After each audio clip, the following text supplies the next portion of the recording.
ஓம்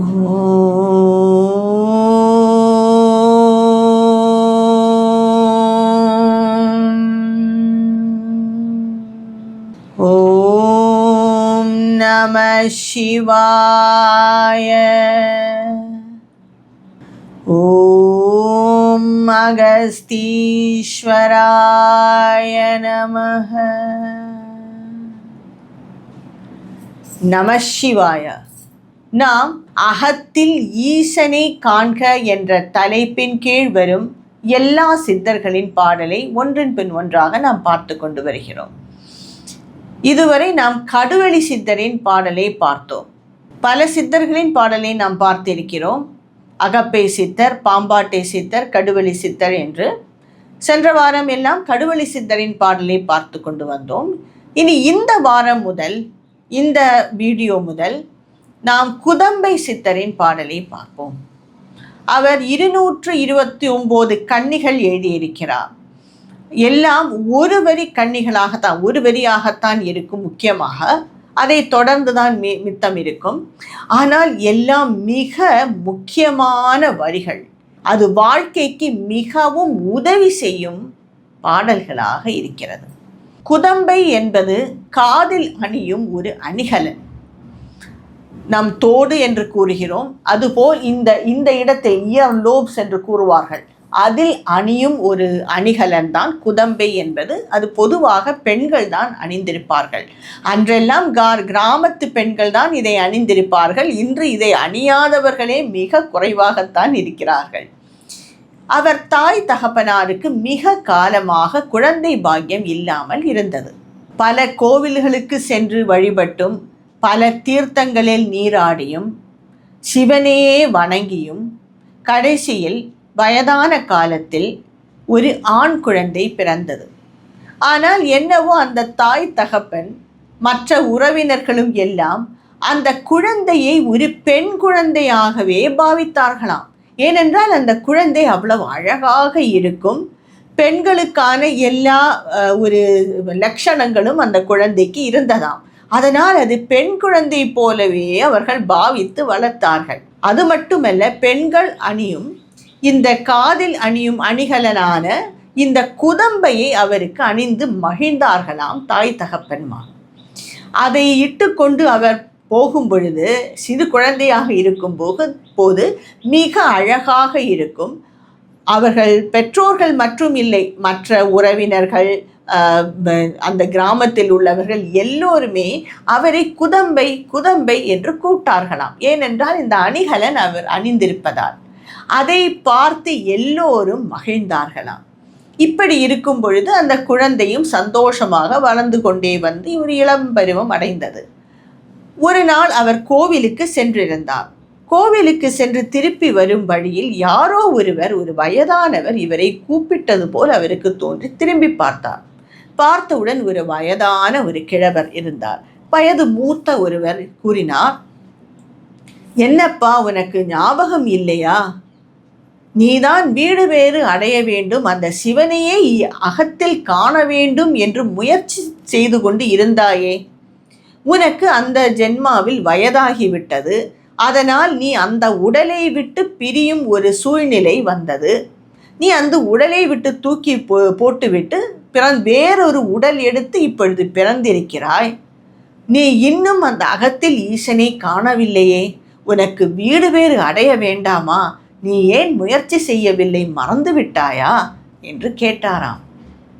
உடனே அவருக்கு என்ன செய்வதென்றே தெரியவில்லை. இது என்ன, போன பிறவி என்கிறார், போன உடல் என்கிறார். எதுவுமே தெரியாமல் விழித்து கொண்டிருந்து அவரையே கேட்போம் என்று திரும்பி பார்த்தாராம். அந்த ஆள் அங்கே இல்லை. அப்பொழுதுதான் அவருக்கு புரிந்தது, வந்தது சிவபெருமான் குரு ரூபத்தில் வந்து அவரை ஆத்ம ஞானத்துக்காக, அதாவது வீடு பேறு அடைவதற்காக, முக்தி அடைவதற்காக நீ இன்னும் முயற்சி செய்.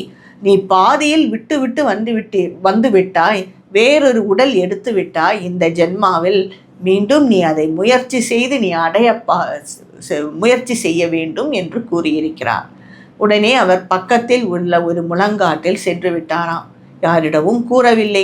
அங்கே இருந்து பல பாடல்களை, அவர் உணர்ந்த பல கருத்துக்களை பாடல்களாக அவர் எழுதியிருக்கிறார். இது எல்லாம் ஒரு வரி பாடல்கள் போல்தான் இருக்கும். இதில் ஆழ்ந்த அர்த்தம் புதைந்து கிடக்கிறது. அந்த குதம்பை சித்தரை வணங்கி அவரின் பாடல்களை புரிவதற்கு நாம் முயற்சி செய்வோம். எங்கும் நிறைந்தே இருக்கின்ற ஜோதியை அங்கத்துள் பார்ப்பாயடி குதம்பாய், அங்கத்துள் பார்ப்பாயடி. அவருடைய எல்லா பாடல்களிலும் இந்த குதம்பாய் என்பது வரும். ஏனென்றால் அவருக்கே அறிவூட்டுவது போல் ஒரு பெண்ணை பற்றி, குதம்பை அணிந்த ஒரு பெண்ணே, இதை பற்றி நீ புரிந்து கொள் என்பது போல்தான் எல்லா பாடல்களும் இருக்கிறது. எங்கும் நிறைந்தே இருக்கின்ற ஜோதி, அந்த பரம்பொருளான ஈசன் எங்கும் நிறைந்திருக்கிறான். அவன் இல்லாத இடமே இல்லை. வெளியில் இருக்கும் கோவிலில் மட்டும் இல்லை, அவன் இல்லாத இடமே இல்லை. கோவிலிலும் இருக்கிறான், எங்கும் நிறைந்திருக்கிறான். எங்கும் நிறைந்திருக்கும் அந்த பரம்பொருள் எப்படி நாம் அகத்தில் மட்டும் இருக்காமல் இருப்பான்? அவன் எங்கும் நிறைந்தவன் என்றால் அவன் நம் அகத்திலும் கண்டிப்பாக நிறைந்திருப்பான். அதை நாம் காணவே செய்யாமல், அதை நாம் பற்றி புரியவே செய்யாமல், யோசிக்கவே செய்யாமல், அங்கத்துள் பார்க்காமல் எதையோ புறத்தில் பார்த்து கொண்டிருக்கிறோம். இறைவன் என்றால் அவனை கோவிலில் சென்றுதான் வழிபட வேண்டும் என்ற ஒரு கருத்தில் கூட நாம் இருக்கிறோம். அவர் வேறு எங்கும் இல்லை. இல்லை என்றால் நம் பூஜா அறையில் இருப்பார் என்றுதான் நாம் நினைக்கிறோம். ஏதாவது ஒரு இடத்தில் இருந்து தனியாக நாம் பிரார்த்தனை செய்தால், எங்கே அவர் ரூபம் எதுவும் இல்லாமல் எப்படி நீ வணங்குகிறாய் என்று பலர் கேட்பதுண்டு. நம் அகத்திலும் அவன் நிறைந்திருக்கிறான் என்பதை முதலில் நாம் அறிய வேண்டும், அறிந்து அதை உணர வேண்டும். அகத்துள் பார்ப்பாயடி குதம்பாய், எல்லாவிடமும் நிறைந்திருக்கும் அந்த பரம்பொருளை உன் அகத்திலே நீ காண்பாயாக, அகத்துள் பார்ப்பாயடி குதம்பாய் என்று கூறுகிறார் அவருடைய இந்த பாடலில்.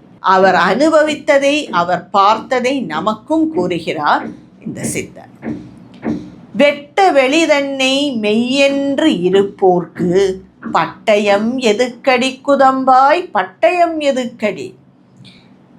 வெட்ட வெளிதான் இந்த உலகம். அதாவது இந்த சித்தாகாசத்திலே இருக்கும் ஒரு சித்தனுக்கு எதற்கு சொத்து சுகம் எல்லாம்?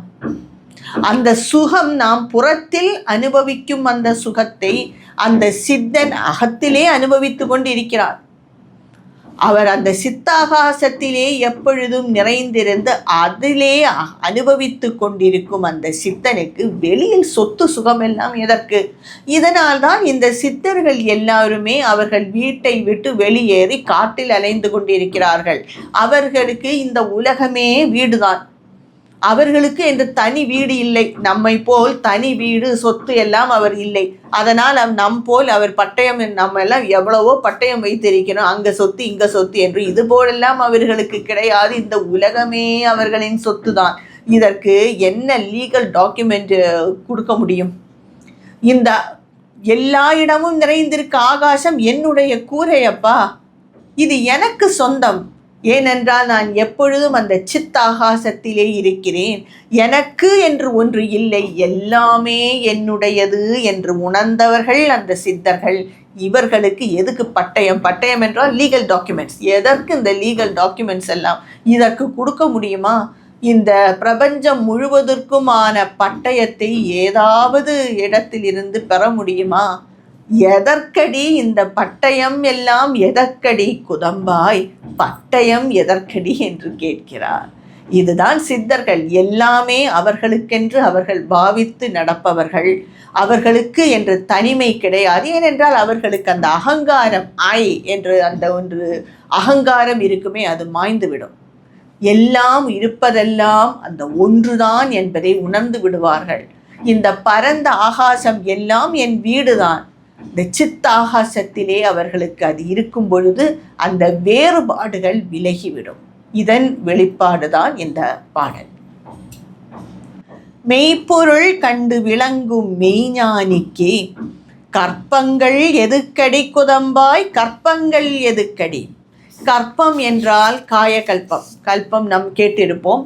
இந்த காயகல்பம் உண்பதால் அது ஒரு மருந்து. அதை உண்டால் நாம் மிக இளமையாக ஒரு நோய் நொடி இல்லாமல் நீண்ட நாள் வாழலாம். அதனால் தான் எல்லோருமே காயகல்பம் என்ற அந்த மருந்தை சாப்பிடுவார்கள். இது தேவையா ஒரு சித்தனுக்கு? ஏனென்றால் அவன்தான் இந்த உடல் இல்லை, இந்த மனம் இல்லை, நான் என்பதே வேறு, எனக்கு என்றுதான் எல்லாம் இருக்கிறது, இந்த உடலையும் மனதையும் தாண்டினவன் நான், எனக்கு இந்த உடல் என்பதே இல்லை என்று அவர் இருக்கும் பொழுது அவருக்கு எதுக்கு இந்த உடலுக்கான மருந்து? எதற்கடி குதம்பாய் எதற்கடி என்று கேட்கிறார். நான் தான் பிறப்பையும் இறப்பையும் கடந்து விட்டேனே, பிறப்பையும் இறப்பையும் கடந்த அந்த ஜீவனாக, அந்த ஆத்மாவாக நான் மாறிவிட்டேன். அந்த ஈசனை நான் அகத்தில் கண்டு அந்த ஈசனே எல்லாம் என்பதை நான் உணர்ந்து விட்டேன். நான் இந்த மனதுடனோ இந்த தேகத்துடனோ ஒரு சம்பந்தம் வைத்துக் கொள்வதே இல்லை. பிராராப்தம் இருப்பது வரை அதையும் கூட்டிக் கொண்டே நான் செல்கிறேன். நாம் தான் அந்த ஆத்மா என்று உணர்ந்த பிறகு this body is just a luggage. அது ஒரு லக்கேஜ் மாதிரி, ஒரு பாரம் மாதிரி நாம் கூட்டிக்கொண்டே போக வேண்டும். எல்லா இடத்துக்கும் நாம் போகும்போது அதையும் இழுத்துக்கொண்டே போக வேண்டும் என்று இப்படி அவர்கள் புரிந்த நிலைக்கு காயகல்பம் என்பது உடலை காக்கும் ஒரு மருந்து. அது எதற்கு? அதுதான் பிரயோஜனம் இல்லை, நான் அதையும் கடந்து விட்டேன் என்று உணர்ந்த ஒரு சித்தனுக்கு இந்த உடம்பை காக்கும் மருந்து எதற்கு என்று கேட்கிறார் இந்த சித்தர். மேலும் அவர்களின் பல பாடலை என்னுடைய அடுத்த வீடியோவில் காண்போம். நம சிவாய.